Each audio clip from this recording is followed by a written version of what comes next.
Okay, this is going to be two-person stretching. This is, we'll do a couple of clips where we'll have different video ideas on what you can do at home. I'm always going to stress caution. So in points and periods during the instruction of these stretches, I will point out areas that you need to be careful of. Here's the thing, you're working with two people. The person who's doing the stretching, which is going to be me, and this is Chris, she's going to wind up being the person I'm stretching. It's important that the two people communicate.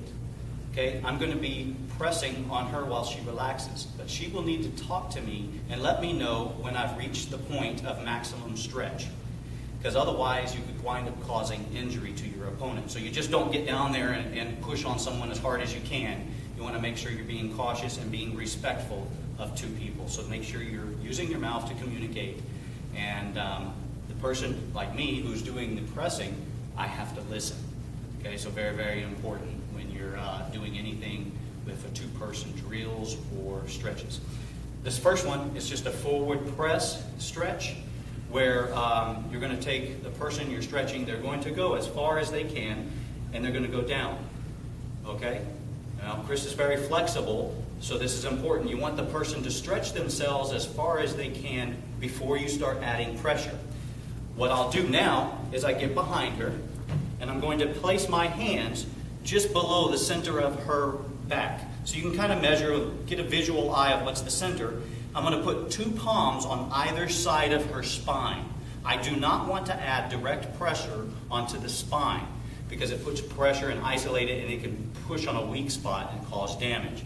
So I want to make sure that I'm on the muscles on the side of her spinal cord. And then what I'm going to do is I'm going to actually take and put a little bit of a forward pressure and downward pressure, rotating her forward. And here's the deal. I'm actually trying to pivot her forward into the stretch so she can stretch on her groin area. So that's it.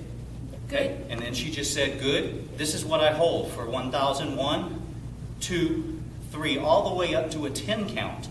And I want to make sure that as I relax, as I'm easing back on the pressure, I let her up slowly.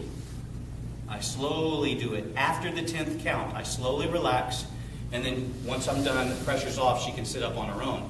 What's really key with this is if you let up too quickly, it's almost like a rubber band. When you let go, it pops back.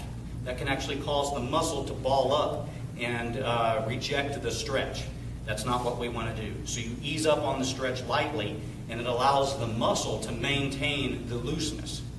Otherwise, you're going to cause a person to be very tense.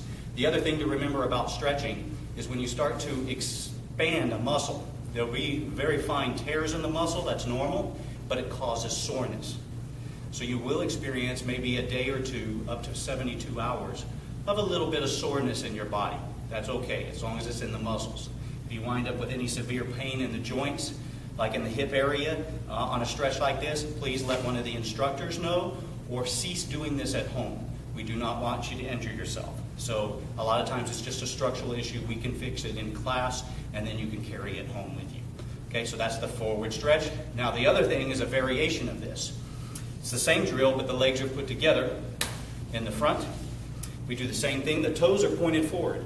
You want the person you're stretching to go down, no, pointed up, I'm sorry. You want them to go down exactly like this, hands on the side as far as they can go. Once they've reached that, I put my hands on the exact same spot at the back, pressing forward and down. Good. And she says, good. I hold it. I don't lighten up. I just hold it at that point. And one other thing to remember when you're stretching is the person who is being stretched needs to maintain an even breathing process. So you take a deep breath in and out. And if you want to go a little further, the person needs to say, okay, I'm going to take a deep breath in. They breathe in, and then they breathe out. As they're exhaling, you press a little bit further, and then they'll stop. Okay, same thing, a 10 count. Then you slowly release and go back up.